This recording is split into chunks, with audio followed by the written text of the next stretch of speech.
पाठक जी, आप सर्दी के दिनों में शीतलहरी में खूब स्कूल निरीक्षण कर रहे थे और आप पर स्कूल के बच्चे और शिक्षक फूल बरसा रहे थे।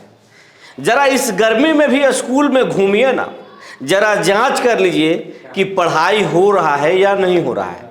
आप जो आउटसोर्सिंग के माध्यम से, अलग अलग एजेंसियों के माध्यम से जो काम करवा रहे हैं, ज़रा उसकी भी जांच कर लीजिए और इसकी भी जांच कर लीजिए कि कितना डिग्री तापमान है और स्कूलों में शिक्षकों का क्या हाल है और बच्चे कितना गर्मी से बिलख रहे हैं।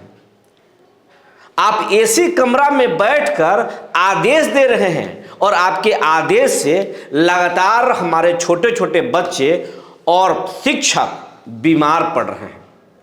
जी नमस्कार, मैं हूं विपुल कुमार और आप देख रहे हैं सूर्य विहार डिजिटल न्यूज। अब हम अपने शिक्षक साथियों से और दर्शकों से अपील कर रहे हैं कि अगर हम आपके लिए आवाज़ उठा रहे हैं, समाज के लिए आवाज़ उठा रहे हैं, तो आपका भी दायित्व तो बनता है कि आप हमको मदद कीजिए, आप सहयोग कीजिए। आपसे विनम्र अपील कर रहे हैं। आपका प्यार मिल रहा है लेकिन पहले जैसे मिल रहा था वैसे नहीं मिल रहा है। तो हम आपको यही कहेंगे कि आप हमारे चैनल को सब्सक्राइब कीजिए, बेल आइकन को दबाइए। इसमें आपको कोई पैसा नहीं लगता है, लेकिन आपके सहयोग से हमको बल मिलता है और हमारा ताकत बड़ा होता है। और हमारा ताकत बड़ा होने का मतलब आपका आवाज़ बुलंद होना। अब हम मुद्दे पर आते हैं।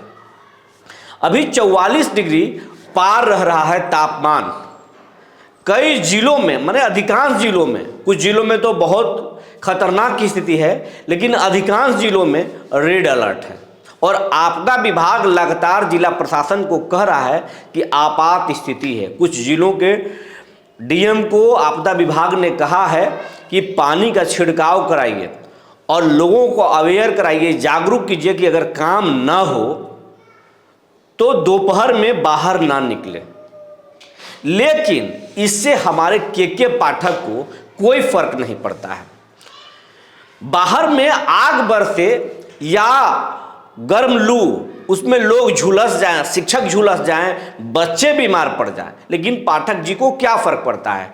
पाठक जी तो सचिवालय में 18 डिग्री टेम्परेचर में है और एसी कमरा में बैठकर वो सिर्फ शिक्षकों से बदला वसूल करने के लिए फरमान जारी कर रहे हैं और उसका सबसे ज़्यादा शिकार जो है छोटे छोटे नन्हे मुन्ने बच्चे हो रहे हैं।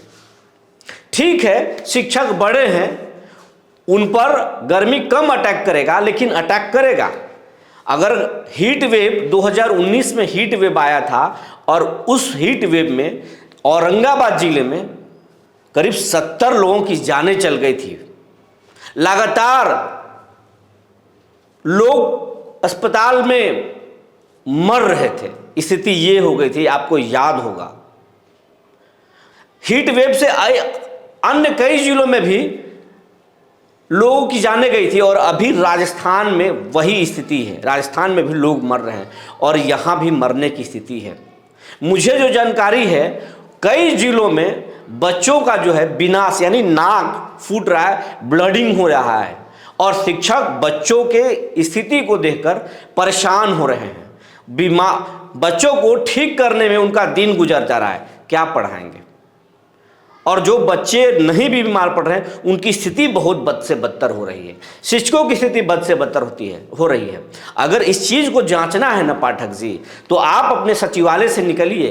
कैसे आप पहले स्कूलों में घूमते थे, ज़रा आप बिना एसी के अपने गाड़ी में एसी को बंद कर दीजिए और स्कूलों में आप घूम जाइए।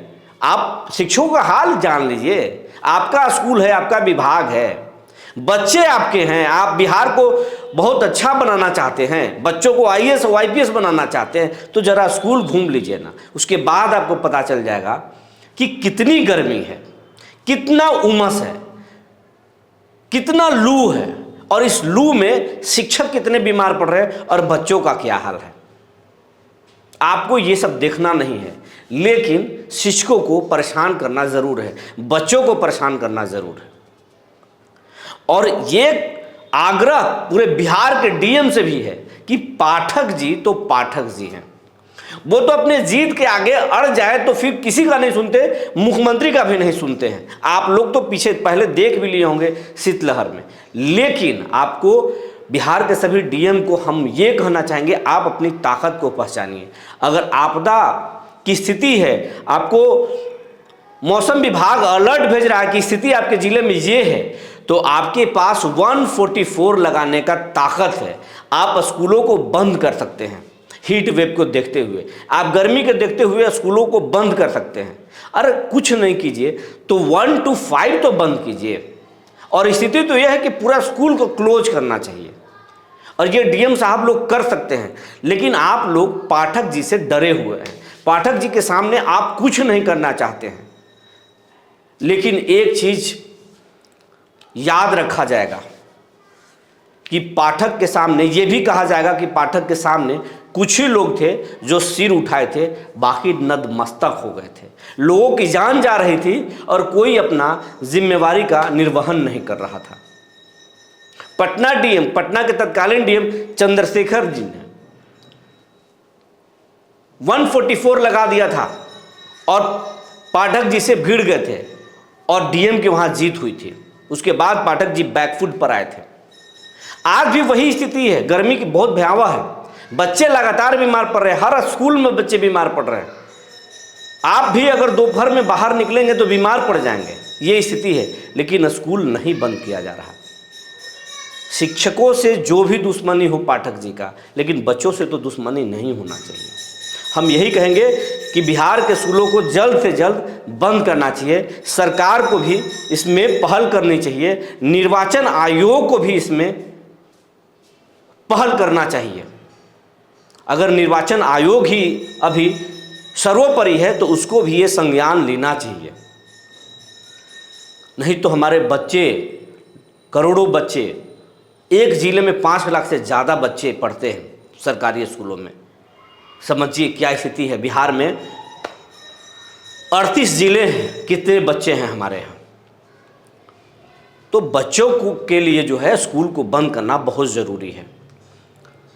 और पाठक जी सिर्फ स्कूल में बच्चों और शिक्षकों को परेशान नहीं कर रहे हैं।